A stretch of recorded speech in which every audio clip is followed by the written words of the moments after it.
Louange à Allah, le roi, le sage, le très généreux, le puissant, le miséricordieux, qui a créé les cieux et la terre avec sa toute-puissance, qui a envoyé son messager doté d'une parfaite moralité, qui a honoré sa communauté avec le meilleur de ses messages, qui n'a créé les djinns et les humains que pour qu'ils l'adorent. Je témoigne qu'il n'y a pas d'autre divinité que lui, et je témoigne que Sidna Mohammed sallallahu alayhi wa sallam est son serviteur et son messager. Que la prière et le salut d'Allah soient sur lui, ainsi que sur sa famille et ses compagnons. Allah subhanahu wa ta'ala dit dans Surat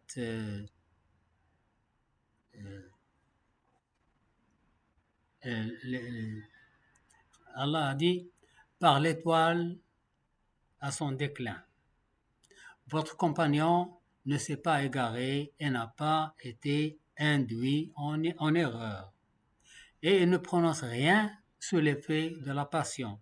Ce n'est rien d'autre qu'une révélation inspirée que lui a enseigné l'ange Jibril à la force prodigieuse.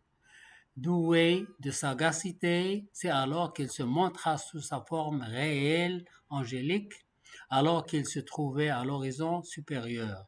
Puis il se rapprocha et descendit encore plus bas, et fut à 2 portées d'arc, ou plus près encore. Il révéla à son serviteur ce qu'il révéla. Le cœur n'a pas menti. Le cœur n'a pas menti en ce qu'il a vu. Lui contestez-vous donc ce qu'il voit? Il a pourtant vu lors de notre descente près de la Sidrat Muntaha, près d'elle se trouve le jardin de Ma'wa. Au moment où le lotus était couvert de ce qui le couvrait, la vue n'a nullement dévié ni outrepassé la mesure. Elle a bien vu certaines des grandes meilleures de son Seigneur. C'est le début de Surat Al-Najm.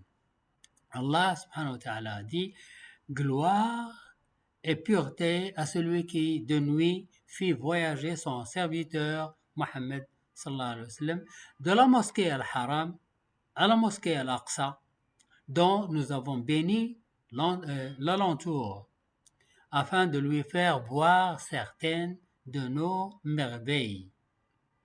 Allah Ta'ala a choisi Sidna Mohammed sallallahu alayhi wa sallam comme Khalil pour lui montrer des merveilles que personne, ni avant lui, ni après lui, ont pu voir.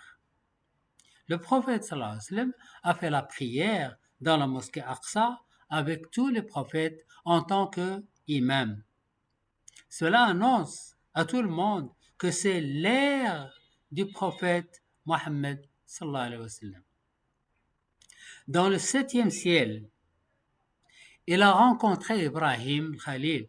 Il l'a salué, puis il a dit « J'ai vu mon Ummah divisé en 2 parties. La première partie des gens qui portent des vêtements blancs et l'autre partie des gens qui portent des vêtements sombres. Et je suis entré dans la maison pleine, Beit Ma'mour, et les gens en blanc sont entrés avec moi. Les gens en habits sombres n'avaient pas le droit d'entrer. Ils étaient tristes. Nous avons fait une prière à Beit Ma'mour et nous sommes sortis. Quand il était à l'ultime jujubier, Sidrat Muntaha, l'arbre s'est couvert de lumière divine. Il a vu des merveilles, des merveilles. Allah Ta'ala lui-même confirme ce que le prophète sallallahu alayhi wa sallam a vu est vrai. Il dit, la vue n'a nullement dévié ni outrepassé la mesure. Ce qu'il a vu est vrai. Il a vu Jibril dans sa propre création, propre forme. Il a 600 ailes. Il a vu les délices du paradis et les châtiments de l'enfer pour nous raconter ce qu'il a vu avec ses propres yeux. Et pour ne pas dire Jibril m'a dit, c'est pour dire j'ai vu avec mes propres yeux. Peut-être serons-nous aussi sages que nous freinons de faire des atrocités. Abu Huraira a dit, le prophète sallallahu alayhi wa sallam passe par des gens qui sèment le jour et ils récoltent le lendemain. Chaque fois ils récoltent, de nouvelles récoltes poussent sur place. Le prophète sallallahu alayhi wa sallam demande Jibril, qui sont ces gens-là? Il répond, ils sont les martyrs qui sont morts dans le sentier d'Allah. Leurs hasanats se multiplient jusqu'à 700 fois. Allah leur donne la récompense de ce qu'ils ont dépensé. Puis il a vu des gens châtiés. Quelqu'un est debout sur leur tête et ils écrasent leur tête avec une grosse pierre, avec de grosses pierres, puis les têtes reviennent à leur forme et cela se répète sans cesse. Le prophète sallallahu alayhi wa sallam demande au Jibril, qui sont ces gens-là? Il répond, ce sont les gens. Ces gens ne se réveillent pas pour la salade del Fajr. Puis il voit un homme qui a ramassé un gros tas qu'il ne peut pas porter. Et il veut encore y ajouter des choses. Le prophète sallallahu alayhi wa sallam demande Jibril, quel est le problème de cet homme? Il lui répond, c'est un homme de ta umma qui prie les crédits et ils ne les ont pas réglés. Il prend des crédits et il ne paye pas. Puis il voit des gens, les anges leur coupent les lèvres. Les gens leur coupent les lèvres et les langues avec des tenailles en fer. Chaque fois qu'on leur coupe les lèvres, de nouvelles lèvres se poussent à leur place. La même chose arrive pour les langues. La torture ne s'arrête pas. Le prophète sallallahu alayhi wa sallam demande Jibril, qui sont ces gens-là? Jibril répond, ce sont des gens qui répandent les rumeurs. Ils répandent les rumeurs. Ils dévoilent les secrets des autres. Ils font circuler les fausses nouvelles en WhatsApp, Facebook, Twitter, etc., etc. Puis il voit un gros bœuf sortir d'un petit trou et le bœuf veut rentrer dans le trou, mais il ne peut pas. Le prophète sallam dit, que veut dire cela? Jibril répond, c'est la personne qui parle à tort et à travers. Il prononce un mot, puis il regrette ce qu'il a dit, il veut l'annuler, mais c'est trop tard, on ne peut pas annuler un mot qui est sorti. La personne sage ne dit pas un mot, ne fait pas une chose avant de réfléchir. Avant de parler, il faut réfléchir.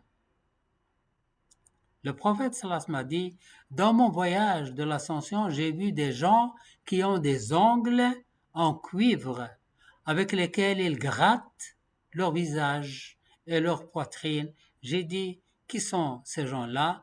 Jibril répond, ce sont les gens qui marchent entre les gens avec médisance et ragot.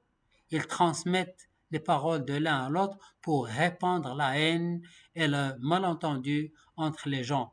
Et ils dévoilent les secrets des gens.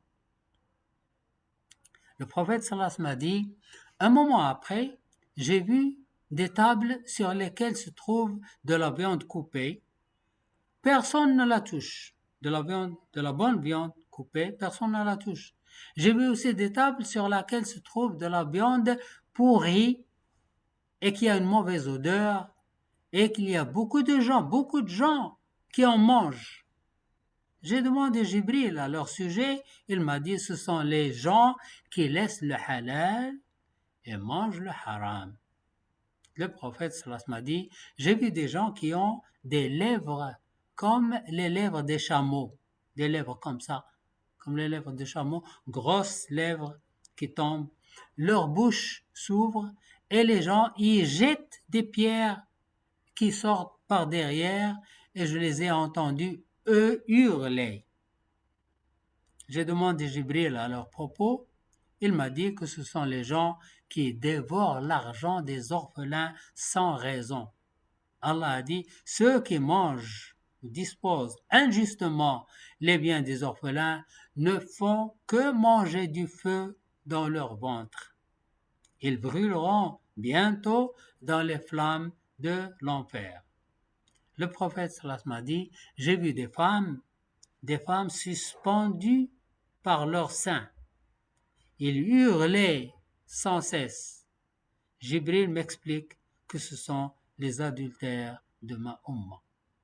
Et puis j'ai vu des gens, on leur coupe la viande de leur côté,